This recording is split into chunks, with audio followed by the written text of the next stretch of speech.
Hi, in this lesson here, let's look at working equations where we have more steps than we have previously. So let me show you what I mean here. Let's take this equation, 4x minus 10 equals 14. Let's subtract, or let's add 10 to both sides. That will get rid of the negative 10 on the left-hand side.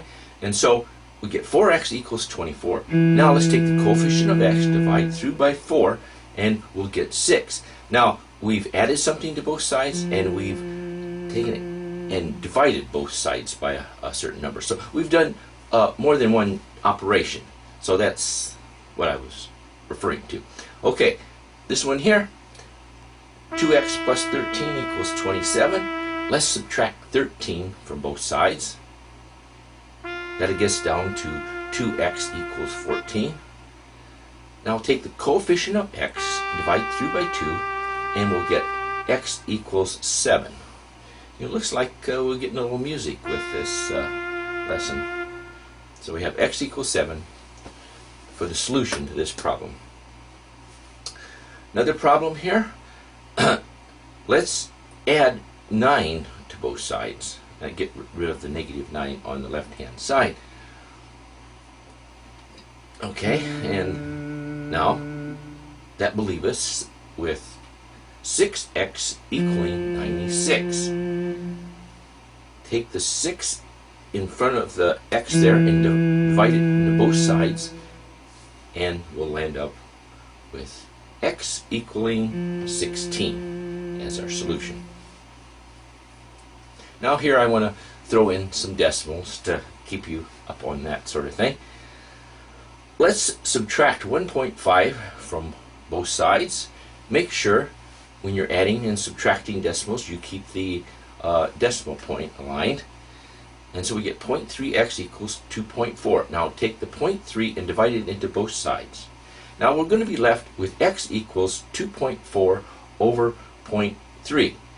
What we can do next is multiply 10 times the numerator and denominator, and that moves the decimal point one place to the right, and then we divide 3 into 24, and we get x equals 8. Or we could divide it 0.3 into 2.4, but this is another way of doing it. Okay, now in this one, notice that we have a fraction in the equation, x over 4. Let's see how we handle that situation. First, start out subtracting 12.7 from both sides. Now, look what I've done here in this third line. I multiplied 4 times both sides.